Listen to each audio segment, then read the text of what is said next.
Vae victis, malheur aux vaincus. Une des sentences les plus célèbres de l'histoire, prononcée par le Gaulois Brennus alors qu'il humiliait Rome. Alors dépoussiérez Wagner, exhibez vos tatouages tribaux, affûtez vos glaives, c'est l'heure de l'épique, de la violence et du premier épisode de Dixit. Nous sommes au IVe siècle avant Jésus-Christ, et Rome existe maintenant depuis moins 753. Au nord, les Gaulois descendent et franchissent les Alpes pour arriver enfin dans le nord de l'Italie. En ce début de siècle, ce sont les Sénones, avec à leur tête Brennus, en latin, ou Brennos, en gaulois, qui arrivent. Leur but alors n'est pas Rome, dont ils ignorent jusqu'à l'existence de Tite-Live, mais la petite ville de Clusium. À ce propos, Tite-Live écrit. Tout d'abord, qui était Brennus? On ne le sait pas vraiment. Le gaulois Bren signifie chef de guerre. Et donc, le nom de Brennus pouvait être associé à sa fonction. Bren donne aussi le nom Brennan, c'est-à-dire le dieu de la guerre gaulois, qui était en général associé à un corbeau. Mais là vient la question de l'œuf ou de la poule. Est-ce que Brennus a ce nom parce qu'il est chef de guerre, ou est-ce que les chefs de guerre s'appellent Brennus à cause du génie militaire de Brennus? En fait, la question nous rappelle le legs que fit Jules César de son nom à l'Empire romain, c'est-à-dire une peuplade celte dans l'actuel Lyon, pas loin de Troie. Le Attila gaulois était de Troie. Selon la légende, un marchand de Clusium l'aurait fait venir dans le sud pour faire valoir ses droits pour une obscure affaire juridique en échange de marchandises de la mer. Les historiens remettent en cause cette version et penchent plutôt pour des dissensions politiques dans Clusium qui auraient fait venir les Gaulois comme force mercenaire, comme appui c'est-à-dire. Au bout d'un moment, Clusium n'est pas super content de la présence des Gaulois. Ils massacrent tout le monde, ils exigent des terres, ils violent, ils pillent, enfin, des guerriers en bonne et due forme. Et donc ils appellent Rome à leur rescousse parce que Rome était un allié de Clusium. Rome envoie alors 3 émissaires rencontrer les Gaulois, et Tite-Live raconte l'entrevue. On remarque tout d'abord que l'auteur romain remet en question le choix des émissaires. Ensuite, la négociation dégénère, les Gaulois demandent des terres que les Romains leur refusent. Une bataille éclate, et les Romains y prennent part. Ils massacrent joyeusement un des chefs gaulois sur place et ils le pillent. C'est pour les Gaulois un casus belli total. À l'issue de la bataille, Clusium est pillé, et la ville brûle joyeusement dans le soleil couchant sur une musique de Ennio Morricone, et pendant ce temps, les Gaulois font marche vers Rome.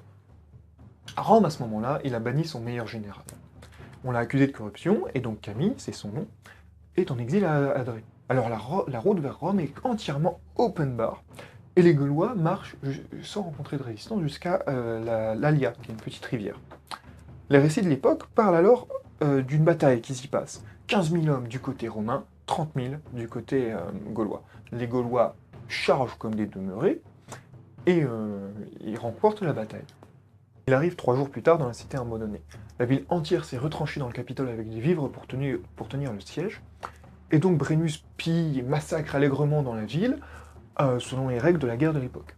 Quoi? Vous pensiez que la Syrie c'était innovateur? Monsterhold! Et donc au bout d'un moment, Brennus choisit d'attaquer le Capitole de nuit.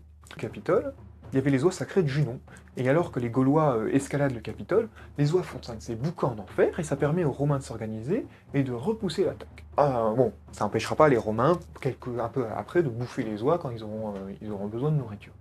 Et d'ailleurs, là, le point très intéressant, la famine touche absolument tout le monde. Il n'y a plus rien dans la ville parce que les Romains ont enlevé toutes les vivres, et du coup les Gaulois doivent faire des razzias un peu autour pour tout piquer, et les Romains, eux, ils bouffent sur leurs réserves.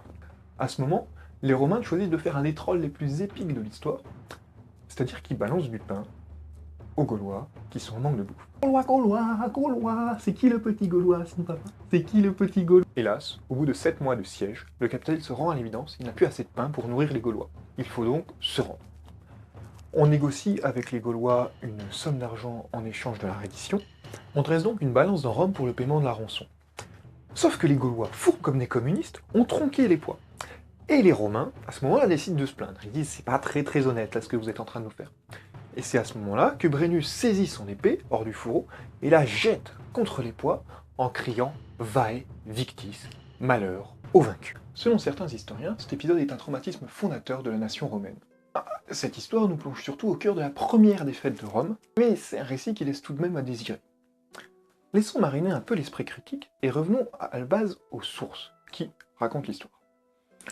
On a Tite-Live, qui est un historien romain, qui fait de ses récits une véritable pièce de théâtre. Il y a également Plutarque, qui est un philosophe, qui parle dans la vie de Camille, donc le dictateur dont on parlait plus tôt. Polybe et Sartron, un historien et géographe grec, et enfin Suétone, un historien qui a écrit La vie des 12 Césars et qui est connu pour sa vision très partisane de l'histoire. Et on remarque tout de suite qu'il n'y a pas de source gauloise. Et pour cause, les Gaulois n'écrivaient pas. Hein, les druides, ils pensaient que l'écriture c'était mal et qu'il fallait tout transmettre en oral. Ouais. C'est là qu'il faut se poser cette question du coup. Si cette histoire est fausse, à qui profite le crime? Pourquoi falsifier les faits? C'est le même processus qu'a fait Jules César dans la guerre des Gaules. Il faut des victoires disproportionnées et des résistances épiques. Prenez une poignée d'hommes, faites-les marcher vers Rome, gagner, piller partout et se barrer. Comme ça, il était vain. C'est pas assez humiliant. Faites-en une horde de guerriers suants et bestiaux.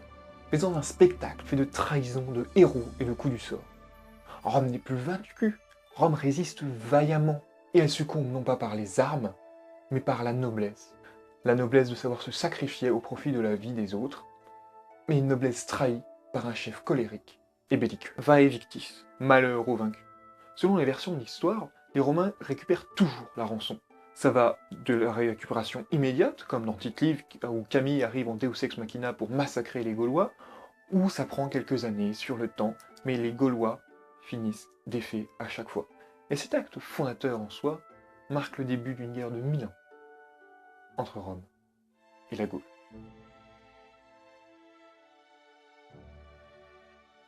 Voilà, c'était le premier épisode de Dixit, j'espère qu'il vous a plu. Et en attendant de trouver un gimmick de fin, je vais plutôt vous expliquer le concept de l'émission. Le but, c'est de prendre des citations marquantes et de les remettre dans leur contexte historique, historiographique, politique, afin d'envisager ce qui se passe vraiment derrière ces quelques mots marquants qui traversent l'histoire, les âges, la littérature. Alors, ce ne sera pas tout le temps des citations antiques, parce que j'ai plus une formation de contemporain que d'antique, mais il y en aura probablement de temps en temps. La chaîne ne sera pas faite que de Dixit, mais il y en aura, je pense, de temps en temps. Si vous avez des avis, si vous voulez émettre des réserves, vouloir améliorer l'émission, ben, l'espace commentaire est fait pour ça. Si vous voulez troller, il est aussi là pour ça. Hein. Sur ce, moi je vous dis bonne nuit. Salut!